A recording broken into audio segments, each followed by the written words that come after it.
जामिआ जिंदाबाद। बिस्मिल्लाहिर्रहमानिर्रहीम व बिही नस्तईन अम्मा बाद। क़ाल अल्लाहु तबारक व तआला फ़िल क़ुरआनिल मजीद वल फ़ुरक़ानिल हमीद। फ़अऊज़ु बिल्लाहि मिनश शैतानिर रजीम। बिस्मिल्लाहिर्रहमानिर्रहीम। क़ुल हल यस्तविल लज़ीना यअलमूना वल्लज़ीना ला यअलमून। सदक़ल्लाहुल अलियुल अज़ीम। व क़ालन नबिय्यु सल्लल्लाहु अलैहि वसल्लम उतलुबुल इल्म मिनल महदि इलल लहद औ कमा क़ालन नबिय्यु सल्लल्लाहु अलैहि वसल्लम। स्टेज पर जलवा अफरोज़ उलमाए किराम और दानिश्वरान इज़ाम और हमारे नज़रों के सामने हमारे बुज़ुर्गान और दीनी भाइयों, पर्दा में बैठी हुई हमारी माएँ और बहनें और सामने मुस्तक़बल के होनहार बच्चे और बच्चियाँ, अल्लाह रब्बुल इज़्ज़त का बेपाया एहसान व करम है कि आज हम लोग इल्म और तालीम के मौजू पर यहाँ पर बैठे हुए हैं। सभी हजरात जानते हैं कि ज़िया एकेडमी जो आपके गांव में है, जो कॉन्वेंट या स्कूल है, उनका ये प्रोग्राम है, उनके स्कूल का ये प्रोग्राम है, जहां वो अपने स्कूल के बच्चे और बच्चियों की कारकर्दगी से हमें और आपको वाकिफ़ करा रहे थे। वहीं वो स्कूल वाले इस तालीम को फ़रोग़ देने के लिए और इस्लाह मुआशरा के लिए फ़िक्रमंद हुए, इस वजह से उन्होंने इस खूबसूरत मजमे का इंतखाब किया।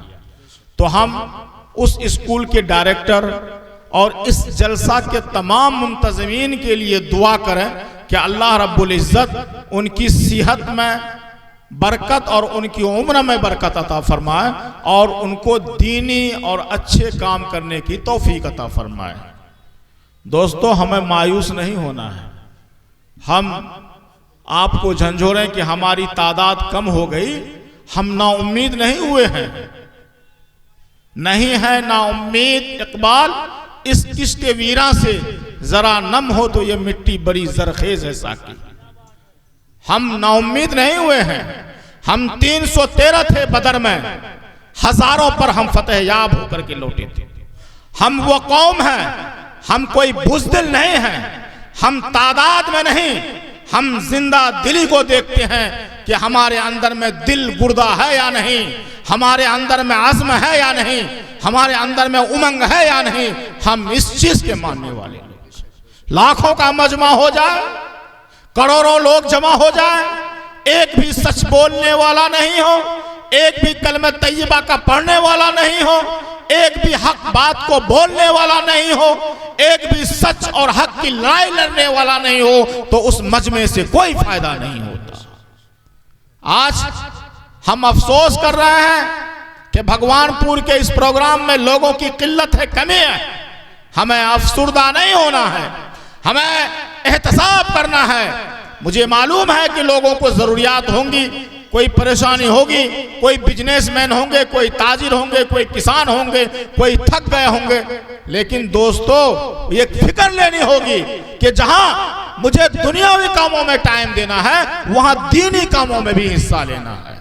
क्यों कि अल्लाह तबारक व तआला ने हमें और आपको पैदा किया है सिर्फ जानवरों की तरह जिंदगी गुजारने के लिए या दुनिया को हासिल करने के लिए नहीं, बल्कि इस दुनिया को आपके लिए इम्तिहान गाह बनाकर भेजा है कि आपको चंद दिन यहाँ पर रह करके 50, 60, 60 साल, 70 साल, ज्यादा से ज्यादा 100 साल, उसके बाद फिर आपको एक अबदी जिंदगी गुजारनी है और आखिरी वाली जिंदगी गुजारनी है। उसकी तैयारी के लिए हमें भेजा है। तो हमें यह भी फिक्र लेनी है कि जहां दीन का काम हो, जहां दीन की मजलिस हो, जहां दीनी इजलास हो, जहां दीनी नशिस्त हो, वहां पर हम लोग बढ़ चढ़ के हिस्सा भी लेंगे। लेंगे नहीं लेंगे इंशाअल्लाह। मेरे दोस्तों, हम तालीम के ऊपर बैठे हैं। अल्लाह के नबी मोहम्मद सल्लल्लाहु अलैहि वसल्लम पर जो सबसे पहली आयत नाजिल हुई थी, जिस कुरान करीम को हम और आप मानते हैं, जिसका मानना हमारे और आपके लिए जरूरी है, जिस हजरत जिब्राइल अलैहिस्सलाम जब वही लेकर नाजिल हुए थे आप नबी करीम सल्लल्लाहु अलैहि वसल्लम के ऊपर, तो पहली वही थी इक़रा बिस्मि रब्बिकल लज़ी खलक़। पहली वही थी। इस तालीम की अहमियत को देखिए। अल्लाह ने नहीं कहा था अकीमुस्सलाह, अल्लाह ने नहीं कहा था आतुज़ ज़का, अल्लाह ने नहीं कहा था कि कोई और काम कर लीजिए, बल्कि अल्लाह का पहला काम था कि आप पहले अपने आप को पढ़ लीजिए, तालीम याफ्ता कर लीजिए। ये कुरान की पहली आयत। इसी की मुनासिबत से नबी करीम सल्लल्लाहु अलैहि वसल्लम ने फरमाया कि तलबुल इल्म फरीज़तुन अला कुल्लि मुस्लिमिन, और दूसरी रिवायत में है वो मुस्लिमा के तमाम मुसलमानों पर इल्म हासिल करना फर्ज है। मुसलमान कौन सा, काला गोरा छोटा बड़ा औरत मर्द नहीं, जो भी अल्लाह का नाम लेने वाला है, जो भी अल्लाह की वहदानियत और नबी करीम सल्लल्लाहु अलैहि वसल्लम की रिसालत का मानने वाला है, उनके ऊपर जरूरी है कि वो इल्म हासिल करे। कौन सा इल्म? बुखारी नहीं पढ़नी है आपको, तिरमिजी और अबू दाऊद नहीं पढ़नी है आपको। वो इल्म जो आपके अकीदे को मजबूत कर दे, वो इल्म जो आपके अंदर में दीनदारी को ला दे, वो इल्म जो आपको अल्लाह के हुकूक की समझ दे दे, वो इल्म जो आपको इंसान के हुकूक की अदायगी की दर्स दे दे, उतना इल्म सीखना जरूरी है मेरे दोस्तों। उस इल्म का हासिल करना जरूरी है। वहां पर दीनी इल्म, असरी इल्म, दुनियावी इल्म, ये सब का तस्करा नहीं हुआ है। ये हम और आप तकसीम करते हैं कि ये दुनियावी इल्म है, ये दीनी इल्म है, ये असरी इल्म है, ये उखरवी इल्म है, ये हम और तखसीस करते हैं। मेरे दोस्तों 1857 से पहले इस हिंदुस्तान के लोगों में इल्म की दो ही किस्में थी, एक इल्म नाफे और एक इल्म गैर नाफे। और नबी करीम सल्लल्लाहु अलैहि वसल्लम की हदीस है, दुआ करते थे अल्लाहुम्मा इन्नी अस्अलुका इल्मन नाफिया। ये तो हम और आप तखसीस कर रहे हैं कि ये दीन की तालीम है कि कुरान पढ़ो, हदीस पढ़ो, और दुनिया की तालीम है कि साइंस पढ़ो, हिंदी पढ़ो, मैथमेटिक्स पढ़ो, ज्योग्राफी पढ़ो, बायोलॉजी पढ़ो, केमिस्ट्री पढ़ो। ये तो हम और आप तखसीस करते हैं मेरे दोस्तों। इससे पहले भी 1857 से पहले जब आप मुताला करेंगे तारीख का, तो आपको मालूम होगा कि सबसे बड़े फिलोसोफर, सबसे बड़े डॉक्टर, सबसे बड़े इंजीनियर हमारे और आपके कौम के लोग थे, हमारे अकाबरीन थे, जो इंग्लिश में हिंदी में तालीम नहीं हासिल करते थे। उस जमाने में या तो इब्रानी, या तो ईरानी, या तो तिब्रानी, या तो और सारी जुबानें थी, अरबी जुबानें हुआ करती थी, उन जुबानों में तालीम होती थी। हम और आप तखसीस करने बैठ गए कि जिया एकेडमी स्कूल है, स्कूल के प्रोग्राम में जाके क्या करेंगे। हम आप तखसीस करने वाले हो गए। जिया एकेडमी नाम कितना खूबसूरत रखा है भाई। जिया के माने रोशनी, चमकदार, और कहा गया है कि इल्म क्या है? रोशनी है। इल्म क्या है? नूर है। इल्म क्या है? इंसानों के कुलूब को जिला बख्शने वाला है। इल्म तारीकी का नाम नहीं, इल्म जुल्मत का नाम नहीं, इल्म अंधेरे का नाम नहीं, इल्म है सच्चा रास्ता दिखाने का। तो 1857 से पहले इल्म की तकसीम इल्म असरी या इल्म दीनी नहीं था, ये ज़हन में बता लीजिए। और आज भी नहीं है, आज भी इस्लाम का कॉन्सेप्ट नहीं है। इस्लाम का कोई फॉलोवर या इस्लाम का कोई स्कॉलर या दुनिया का कोई स्कॉलर आपको नहीं कहेगा कि आप फला चीज नहीं पढ़िए, आप फला चीज नहीं पढ़िए। हर वो मुफीद इल्म जो आपके लिए नाफे हो उसको पढ़िए और उसको हासिल कीजिए, ये सभी कह रहा है। एक बच्चा अगर जिया एकेडमी में आकर के असरी उलूम पढ़ रहा है हमारी और आपकी जुबान में, आज की जुबान में, तो आप उसको बुरा नहीं समझिए। इंग्लिश का पढ़ना भी जरूरी है। बच्चा जब इंग्लिश पढ़ लेगा तभी तो वो किसी अंग्रेज को कुरान की तफसीर इंग्लिश में बताएगा, आपकी दीनी बातों को इंग्लिश में बताएगा, आपकी तबलीग और जमात की बातों को इंग्लिश में बताएगा। इसलिए जुबान की तालीम या असली तालीम हासिल करना कोई मायूब चीज नहीं है, कोई गैर शरई चीज नहीं है, उसका भी हासिल करना जरूरी है। जरूर हदीस है, खैरुकुम मन तअल्लमल कुरान व अल्लमा।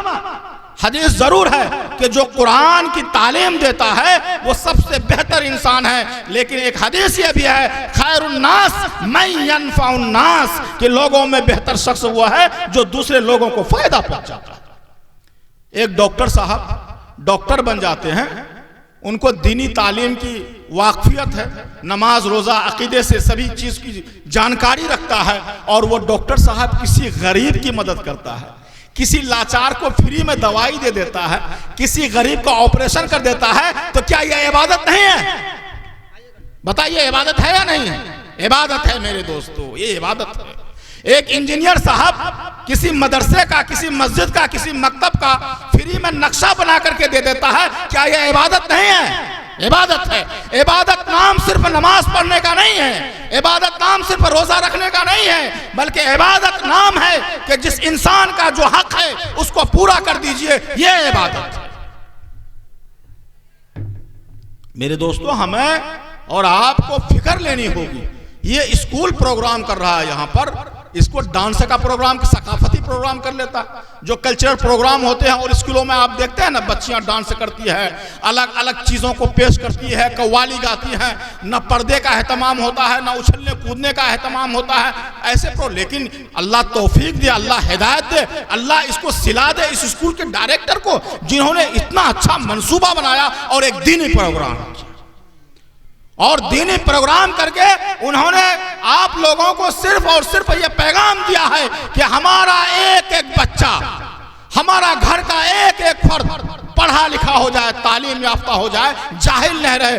उन्होंने ये पैगाम दिया है और उन्होंने नबी करीम सल्लल्लाहु अलैहि वसल्लम की उस हदीस पर अमल किया है, जिस हदीस में आप सल्लल्लाहु अलैहि वसल्लम ने फरमाया कि तमाम मुसलमानों पर इल्म हासिल करना फर्ज है। जब तमाम मुसलमानों पर इल्म हासिल करना फर्ज है, तो ये बताइए 100% 100% तबके में जब इल्म होगा तभी ना तमाम मुसलमान तालीम याफ्ता होंगे।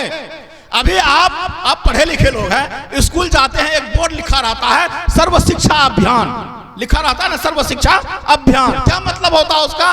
कि हर घर में हर फर्द पढ़ा लिखा हो, यही होता है। और ये आपके भारत सरकार ने 2000 में लाया है और 2001 से लागू हुआ है, सभी जानते हैं, पढ़े लिखे लोग हैं। लेकिन आज से 1400 साल पहले आप नबी करीम सल्लल्लाहु अलैहि वसल्लम ने इरशाद फरमा दिया था कि तमाम मुसलमान पर इल्म हासिल करना है। जरा कंपैरिजन कीजिएगा, मुकाबला कीजिएगा कि आपका सरकार नबी करीम सल्लल्लाहु अलैहि वसल्लम ने जिस बात को आज से 1400 साल पहले कहा था, उस चीज को हुकूमत आज 2001 में ला रही है।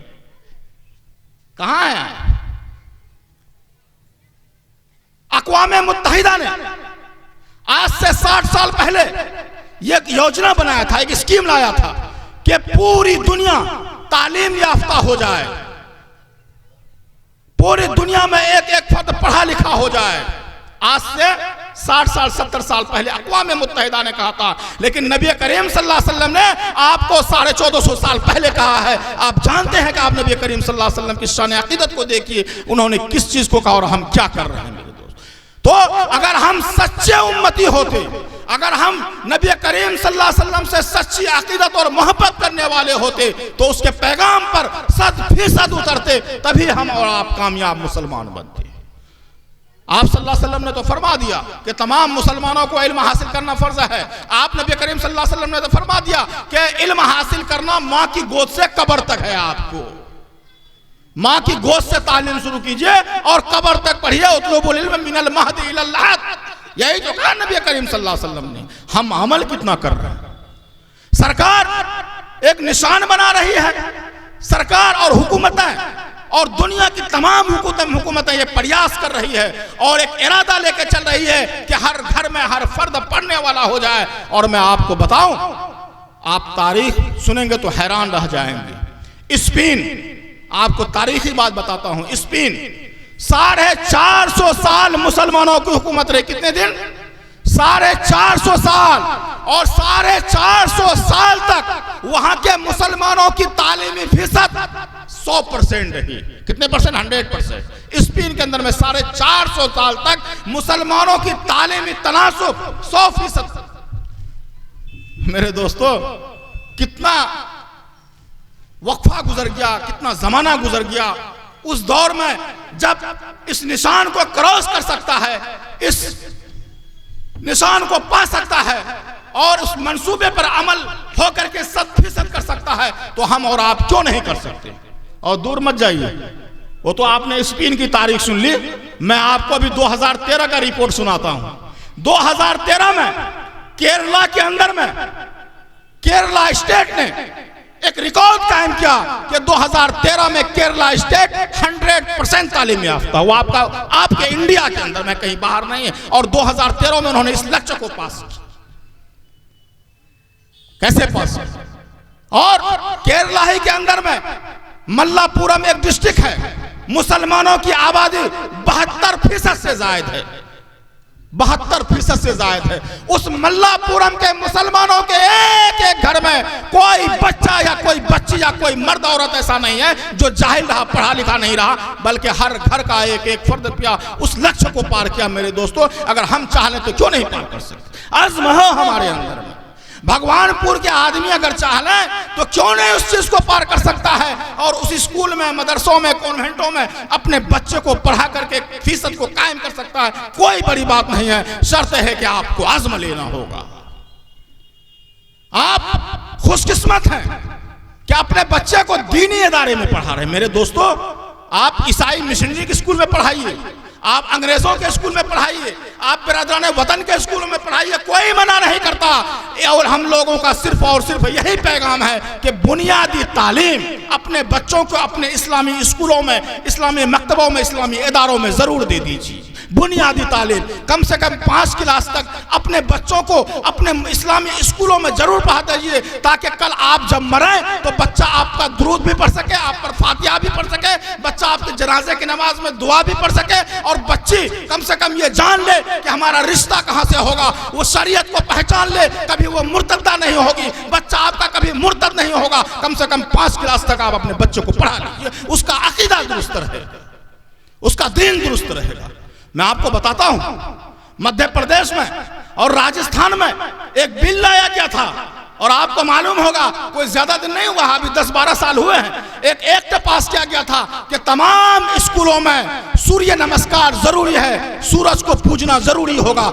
ये बिल पास हुआ था और बाज़ाब्ता वहां पर लागू हुआ था। ये तो हम फकीर उलमा किराम थे, ये हम फकीर मुसलमान थे जिन्होंने एहतजाज किया था कि मुस्लिम बच्चा किसी स्कूल में पढ़ेगा तो सूर्य नमस्कार क्यों करेगा, वो सूरज की पूजा क्यों करेगा। तो उस वक्त ये पास हुआ, उसमें संशोधन हुआ कि अगर मुसलमान बच्चा या कोई बच्चा नहीं पढ़ना चाहे तो नहीं पढ़ सकता है। लेकिन मेरे दोस्तों, कितने लोगों को शऊर है? आप देखते हैं, आप अभी किसी असली स्कूल में जब प्रोग्राम होता है, जब बच्चे का शुरू में पीरियड होता है, मास्टर साहब लोग या आप लोग जानते होंगे, जब किसी हिंदू ईसाई मिशनरी के स्कूल में आप जाएंगे, प्रार्थना के वक्त, तराना के वक्त, जब बच्चा वहां देखिएगा, सरस्वती की वहां तस्वीर लगी रहती है। सरस्वती जो उनकी माँ है और जिनको वो लोग भगवान मानते हैं, उनकी तस्वीर लगी रहती है, ईसा मसीह की तस्वीर लगी रहती है, उसे माला अर्पण होता है और बच्चा उससे भीख मांगता है और हाथ जोड़ के कहता है कि सरस्वती माँ तू मुझे इल्म दे दे। बताइए, अगर एक मुस्लिम बच्ची या बच्चा उस सरस्वती माँ से इल्म हासिल करेगा तो यह शिर्क है या नहीं है? बताइए। आप बात करते हैं, हमारे और आपके करीब में रहने वाले अररिया के एक बहुत पढ़े लिखे आदमी, डॉक्टर आदमी, अपने बच्चे को सिल्लीगुड़ी के किसी स्कूल में रखे, कहानी सुनाता हुआ, देखा हुआ, सुनाया हुआ, स्कूल में रखा। उस बच्चे को जब वो ईसाई मिशनरी स्कूल में रखा तो ईसाई लोग खाना खाने से पहले ऐसे करते हैं, खाने को यानी एक तरह से उसके आदाब में ऐसे हाथ जोड़ते हैं। तो बच्चा जब शुरू करे तो हमारा बच्चा या हम आप जब खाना खाते हैं तो बिस्मिल्लाहिर्रहमानिर्रहीम पढ़ते हैं, बिस्मिल्लाह वाला बरकतिल्लाह पढ़ते हैं, नहीं कुछ तो बिस्मिल्लाह जरूर ही पढ़ते हैं। लेकिन वो ऐसे करे, उसकी इस आदत को छुड़ाने के लिए उस पढ़े लिखे आदमी के पसीना छूटे और एक हाफिज जी को रख करके 2 साल में उसकी आदत, वो बच्चा शुरू से आखिर तक रहा, 6 साल 7 साल स्कूल के माहौल में रहा। वो घर में भी जब खाना दिया जाता था तो उसको ऐसे करता था, उसके बाद खाता था। इस आदत को छुड़ाने के लिए उन साहब ने मुझसे कहा कि मौलाना मुझे 2 साल लगे। तो मेरे दोस्तों, आप जिम्मेदार हैं। कुरान कहता है कू अनफुसकुम व अहलीकुम नारा, कि आप अपने घर को, अपने बच्चों को, अपने परिवार को हिफाजत कीजिए, उसकी हिफाजत कीजिए, आप उसकी जिम्मेदारी लीजिए। आपको पढ़ाना कहाँ है, आपको खिलाना कहाँ है, बच्चा आपका जा कहाँ रहा है, बच्चा आपका कर क्या रहा है, बच्ची क्या पढ़ रही है, बच्ची का डेली का रूटीन क्या है। एक जागरूक माँ बाप के लिए, एक जिम्मेदार माँ बाप के लिए जरूरी है कि उसकी वो निगहबानी करे, तरबियत करे, तभी आप जिम्मेदार हो सकते।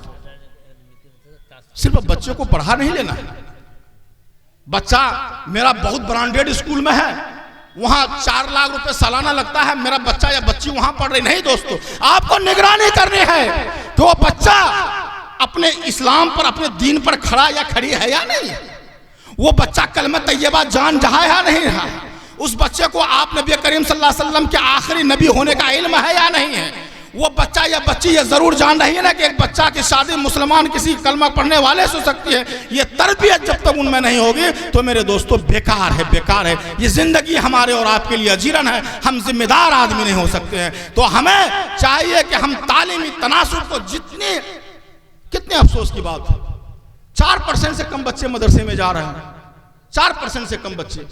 हाँ, 2% से कम मुस्लिम बच्चे ग्रेजुएशन कर रहे हैं, 2%। ग्रेजुएशन करते करते 2% हो जाते हैं, और मैट्रिक करते करते 4% बच्चे नहीं जाते। तनासुब है कहां? आप इल्म के बारे में क्या फिक्रमंद हैं? आपका बच्चा कर क्या रहा है? 10%, 12% बच्चे अगर पढ़ रहे हैं तो ये 88% बच्चे आपके कहां जा रहे हैं? ए गार्जियनों, ए भगवानपुर के लोगों, आपको ये सोच लेनी होगी, आपको ये जिम्मेदारी लेनी होगी, आपको अपने दिलों से ये लालच खत्म करना होगा कि बच्चा मेरा परदेश में पैसा कमा रहा है, कोई बच्चा मेरा ऑपरेटर है, कोई बच्चा मेरा मैकेनिकल है, और कोई बच्चा मेरा मिस्त्री है, वो पैसा भेज के दे रहा है। इस लालच को आपको अपने दिल से निकालना होगा, तभी तालीमी तनासुब बढ़ सकता है। तो इंशाअल्लाह हम लोग इस काम को करेंगे। जिया एकेडमी वालों ने जिस मिशन को लेकर हमें और आपको पैगाम दिया है, इंशाअल्लाह उस पर मुकम्मल अमल करने की कोशिश करेंगे। मेरे दोस्तों, आप अपने बच्चों को जरूर भेजिए स्कूल में, और 5वीं क्लास तक अपने इस्लामिक मिशन स्कूल ही में पढ़ाइए। मैं फिर उसी बात को दोहरा रहा हूँ आप लोगों से। उसके बाद जहां पढ़ाना होगा पढ़ाते रहिए। कम से कम बच्चों की जो बुनियादी तालीम है वो मजबूत हो जाए, उनका अकीदा मजबूत हो जाए, और उनको दीनी मसाइल से वाकिफ हो जाइए। कम से कम इतना तो पढ़ाइए। तो हम लोग एक अहद करें, हम लोग अपने ऊपर में एक जिम्मेदारी लें। तकरीर ज्यादा नहीं सुननी है, हमें ये कोशिश करनी है कि जो सुन रहे हैं उस पर अमल करने की हम कोशिश करेंगे इंशाअल्लाह, और करेंगे। और इस एडमिशन कराएंगे ना स्कूल में बच्चों का। और डायरेक्टर साहब, आप भी एक नेक काम और अच्छा काम कर रहे हैं, समाज के तई आप भी मुखलिस हैं। आपका भी एक पैगाम होना चाहिए कि जो कमजोर तबके के बच्चे हैं, कमजोर घराने के बच्चे हैं, उसकी फीस में जितनी सी जितनी रियायत हो सके आप रियायत करें। उसके किताब कॉपियों के हिफाजत में जो कुछ हो सके वो कर सके। और तालीम देने के लिए आप भी जदीद मॉडर्नाइजेशन जो हो रहा है उसको लाइए। आप भी स्टिकर के जरिए, अल्फाबेट के जरिए बच्चों को पढ़ाइए। आप भी डिजिटल ब्लैक बोर्ड के जरिए बच्चों को पढ़ाइए, ताकि बच्चा एहसास कमतरी में मुब्तला नहीं हो जाए कि फला ब्रांडेड स्कूल में ये सारी स्कीमें, ये सारी योजनाएं चल रही हैं और हमें वही पुरानी रिवायत पर और वही अलिफ बे ते से करवाया जा रहा। नहीं, आप भी पैटर्न को चेंज कीजिए। इंशाअल्लाह आपके स्कूल में बरकत होगी और बच्चों के कारकर्दगी में बेहतरी होगी। अल्लाह रब्बुल इज्जत हमें और आपको कहने सुनने से ज्यादा अमल करने की तौफीक अता फरमाए। प्रोग्राम बहुत ही मुख्तसर है, आप लोग जान ही रहे हैं। हमारे मुअज़्ज़ज़ उलमाए किराम बहुत दूर से तशरीफ लाए हैं और हमें उनको सुनना है, यहाँ पर आ भी चुके हैं। इसलिए मैं अपनी बातों को इन्हीं बातों पर ख़त्म करता हूँ। रब्बना तक़ब्बल मिन्ना इन्नका अंतस समीउल अलीम।